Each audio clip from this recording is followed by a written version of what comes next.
प्रधानमंत्री नरेंद्र मोदी ने आज 9 नवंबर को हिमाचल प्रदेश के दौरे पर हैं। आगामी विधानसभा चुनाव के प्रचार के आखिरी पड़ाव में पीएम मोदी आज हमीरपुर में जनसभा को संबोधित किए। वहीं पहली जनसभा सुबह 11 बजे कांगड़ा में और दूसरी दोपहर 12:30 बजे हमीरपुर जिले के सुजानपुर में थी। चुनाव के मद्देनजर यह रैली बेहद अहम मानी जा रही है और कांग्रेस के राष्ट्रीय अध्यक्ष मल्लिकार्जुन खड़गे भी आज शिमला और सोलन में नालागढ़ में चुनावी जनसभाएं की हैं और जनसभा को संबोधित किए हैं। आपको बता दें कि हिमाचल प्रदेश में 10 नवंबर को शाम को चुनाव प्रचार थम जाएगा और इसके बाद जनसभाएं और अन्य प्रचार बंद हो जाएंगे। केवल डोर टू डोर प्रचार ही हो सकेगी। इसको लेकर देखते हुए पीएम मोदी आज मल्लिकार्जुन खड़गे दोनों ही बीजेपी और कांग्रेस की तरफ से जनसभा को संबोधित किए। 1.5 महीने के भीतर पीएम मोदी 5वीं बार हिमाचल प्रदेश की जनता को संबोधित किए हैं।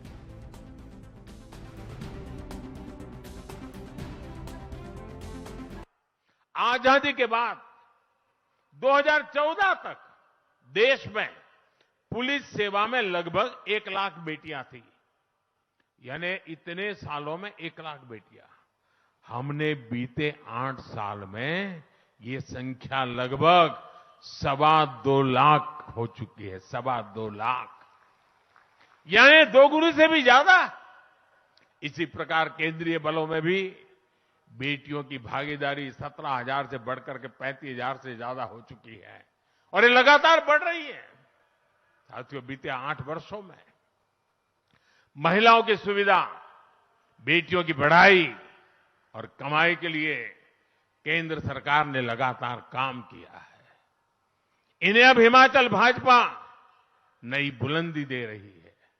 आपने देखा होगा कि भाजपा ने महिलाओं के लिए इस बार एक अलग संकल्प पत्र जारी किया है और इसके लिए मैं हिमाचल बीजेपी को बधाई देता हूं। इसमें बेटियों की पढ़ाई लिखाई से लेकर हर प्रकार की सुख सुविधा को बढ़ावा देने का रोडमैप है।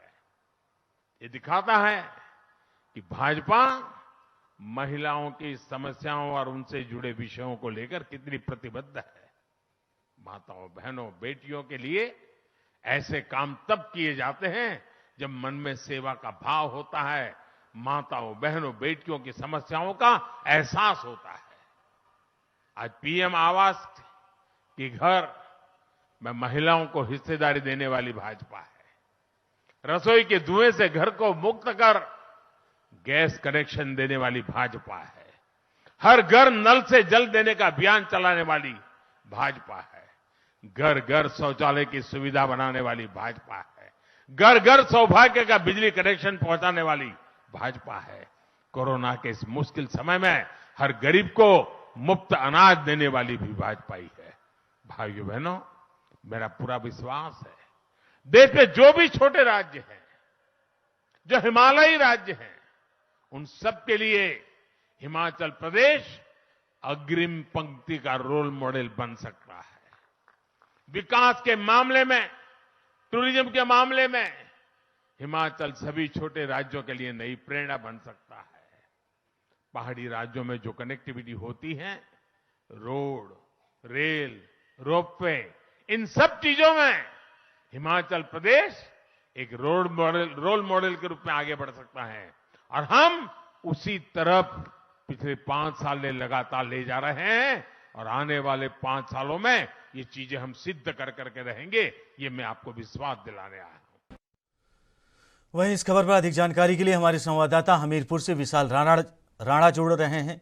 आपका राणा जी, पहला प्रश्न, लगातार पीएम मोदी और बीजेपी कांग्रेस की तरफ से रैलियां हो रही हैं। आज मल्लिकार्जुन खड़गे भी पहुंचे और पीएम मोदी भी। ये लास्ट रैली थी और जनता के बीच में ये जो रैली है कितना अहम साबित होगी ये तो 12 तारीख को पता चलेगी। लेकिन आज पीएम मोदी इस रैली के द्वारा जनता को कितना निशाना साध पाए और जनता को कितना अपने पक्ष में कर पाए। विशाल। हिमाचल में लोगों को एक उम्मीद थी कि शायद मोदी जी इस रैली में जो उनका अंतिम हथियार है ओपीएस के ऊपर कुछ ना कुछ बोलेंगे, क्योंकि हिमाचल प्रदेश में इन चुनावों में अगर हम देखें कहीं ना कहीं जो वो सुई थी घूम फिर के ओपीएस पे आ रही थी और लोगों को एक उम्मीद थी कि शायद ओपीएस पे मोदी जी कुछ बोलेंगे, लेकिन यहाँ पे इन्होंने इस मुद्दे पे कुछ नहीं बोला। वही जो बातें जो मोदी जी पहली बार जो जिन्होंने 4 रैलियां की हैं यहाँ पर, जो बातें उन्होंने उन रैलियों में बोली उनका जैसे लग रहा है रिपीट टेलीकास्ट ही हो रहा है। तो यानी कि मेरे हिसाब से हमीरपुर जो लोगों को एक उम्मीद थी, भारतीय जनता पार्टी के कार्यकर्ताओं को उम्मीद थी, नेताओं को उम्मीद थी कि मोदी जी ओपीएस के ऊपर शायद कुछ बोलें, लेकिन उन्होंने कुछ नहीं बोला। तो इसलिए ऐसा लग रहा है कि कहीं ना कहीं जो उम्मीद भारतीय जनता पार्टी के नेताओं ने इससे लगाई थी वो कहीं ना कहीं उससे निराश हुए हैं सर। विशाल जी, ये इस रैली में उन्होंने महिलाओं को लेकर तमाम वादे किए हैं और तमाम घोषणाएं किए हैं। वहीं उन्होंने हिमाचल की संस्कृति और सभ्यता को लेकर भी कहा है। क्या हिमाचल का जो ओपीएस का मुद्दा है, क्या उनके रैली के द्वारा ये शब्द का प्रयोग ना करना कहीं ना कहीं बीजेपी को घाटे में लाएगा?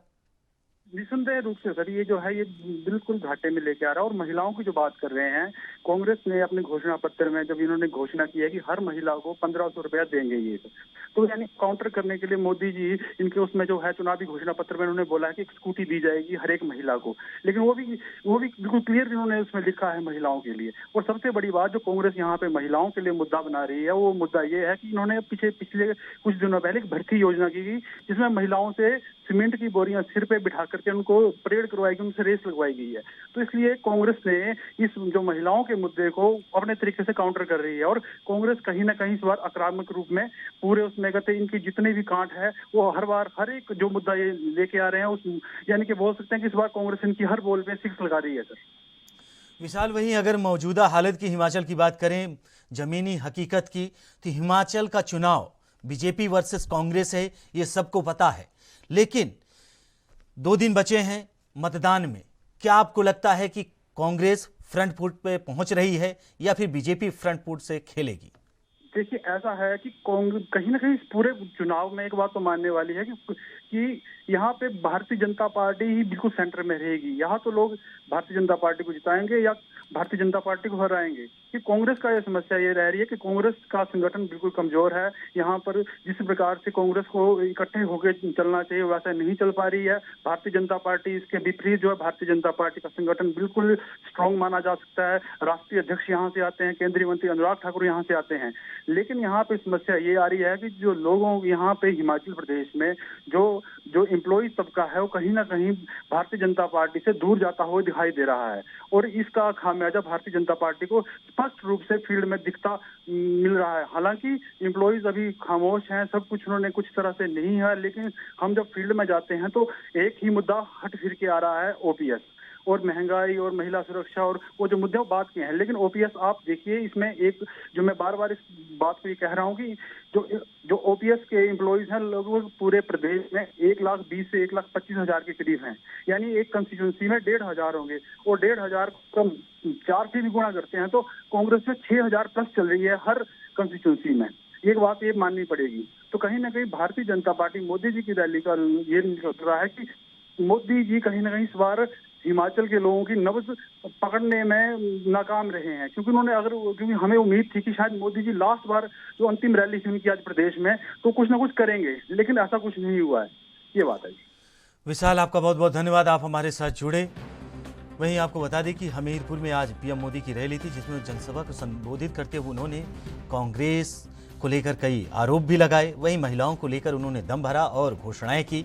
वहीं ओपीएस का मुद्दा हिमाचल चुनाव में अहम माना जा रहा है। ओपीएस को लेकर पीएम मोदी ने कुछ भी नहीं बोला। इससे ये माना जाएगा कि हिमाचल में आने वाले समय में जब मतदान होगा तो जनता किन मुद्दों को लेकर मतदान करेगी, ये समय बताएगा।